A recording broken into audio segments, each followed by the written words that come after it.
రైట్గా ఒకసారి వెలుగు దినపత్రికలో ఉన్నటువంటి వార్తలు చూద్దాం.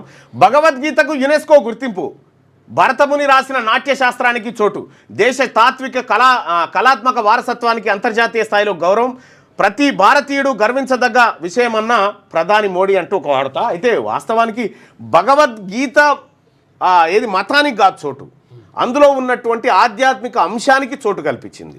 సో భగవద్గీతకు మాత్రమే కాదు, నాట్యశాస్త్రానికి కూడా గతంలో యునెస్కో గుర్తింపు లభించింది. వీటితో పాటు ఇంకా అనేకమైనటువంటి వాటికి గుర్తింపునిచ్చింది. ఇక్కడ మనం గమనించాల్సింది ఏంటంటే బైబిలు, ఖురాను, బౌద్ధ శాస్త్రం అన్నిటికి కూడా గుర్తింపించింది. సో ఆలస్యంగా గుర్తించబడ్డది ఇది ఒకటే అనుకుంటున్నాను నేను. వేదవ్యాసుడు రచించిన భగవద్గీత, భరతముని రాసిన నాట్యశాస్త్రానికి యునెస్కో మెమరీ ఆఫ్ వరల్డ్ రిజిస్టర్లో చోటు దక్కింది.